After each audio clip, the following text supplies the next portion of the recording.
Faut-il attendre la dernière séance? La dernière séance.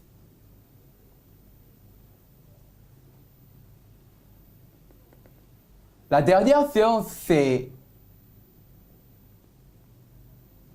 La dernière séance... Un instant, un instant.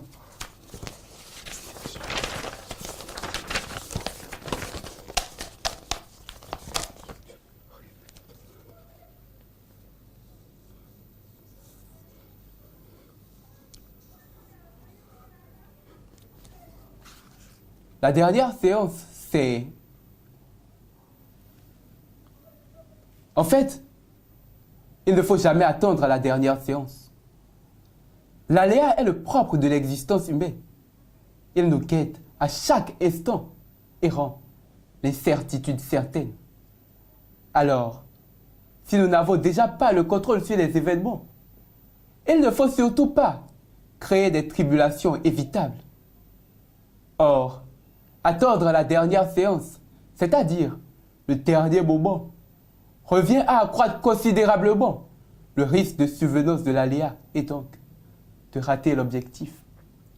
C'est ainsi que la tortue qui se hâtait lentement vainquit le lièvre condescendant et confiant à l'excès sur sa vitesse, qui préféra brouter, se reposer, s'amuser, n'ayant que 4 malheureux pas à faire pour atteindre la ligne d'arrivée, qu'il coupera finalement un poil trop tard.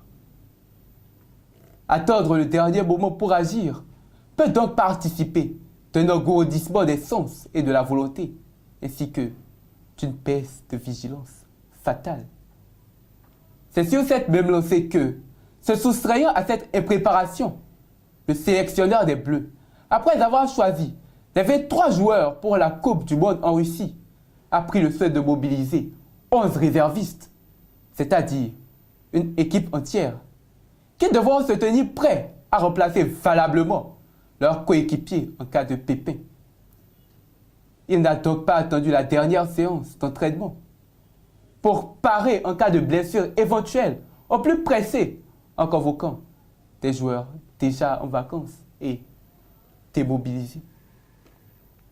Aussi, ne faut-il pas pour un bon metteur en scène attendre la dernière séance, c'est-à-dire la générale, pour chercher désespérément une doublure à même de tenir aussi bien que l'acteur indisponible son rôle dans la pièce.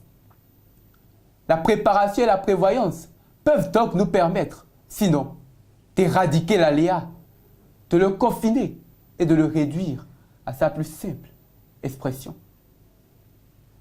Si vis pacem, parabellum, qui veut la paix, prépare la guerre.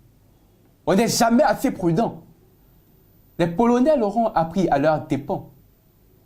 Trop confiants sur l'issue négociée du conflit les opposant à la Wehrmacht, alors même que cette dernière se tenait prête en cas d'échec à les attaquer, les Polonais impréparés subiront impuissants l'envahissement de l'armée d'Hitler. Par ailleurs, il ne faut pas attendre le dernier moment ou la dernière séance pour parfaire ce que l'on a commencé. Ainsi, au fur et à mesure que l'on évolue, il faut pouvoir déceler les insuffisances et les failles de ce qu'on fait pour l'améliorer à temps et ne pas être surpris par le temps. Car, comme le disait Sénèque, le plus grand dommage de la vie, c'est de remettre à plus tard.